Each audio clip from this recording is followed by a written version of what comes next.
दोनच सरकारच्या समोर पर्याय आहेत, तर एक तर तुम्हाला रोखायचं किंवा तुमच्या मागण्या मान्य करायच्या. ती चूक ते नाही करणार आता, ती चूक ते करणार नाहीत आता. त्यांनी जर ती चूक केली ना, त्यांच्या आयुष्यातली सर्वोच्च आणि सगळ्यात मोठी चूक असेल. कारण आता मराठ्यांना रोखलं एवढं सोपं नाही आणि त्यांनी गोडी गुलाबीनंच हे काम घ्यावं आता.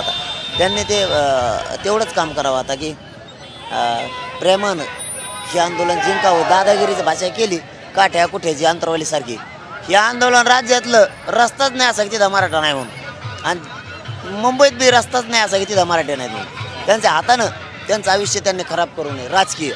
कारण त्याच्या पुढचंही सांगतो आता सामच्या माध्यमातून. जाऊ द्या, सरकारसमोर एकच पर्याय, मराठ्यांना आरक्षण देणे, नसता मला गोळ्या घालून मारून टाकले आणि मला मारलं, त्यांचा कार्यक्रम कायमचा संपला म्हणून समजायचा राजकीय आयुष्यातून.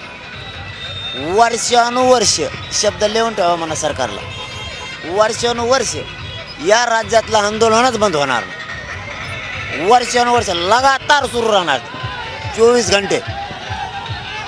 याची किंमत आणि तुम्हाला येणारा पश्चाताप महाराष्ट्राच्या बाहेर जाऊन पश्चाताप करावा लागेल, महाराष्ट्रात राहून नाही. मराठ्यांना चॅलेंज करणं एवढं सोपं नाही.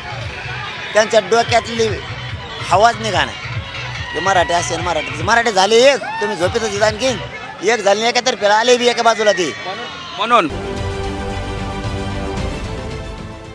देश विदेशातील प्रत्येक घडामोडींचे लाईव्ह अपडेट मिळवण्यासाठी आता साम टीव्हीच्या सर्व सोशल मीडिया प्लॅटफॉर्मला लाईक, फॉलो आणि सबस्क्राईब करा.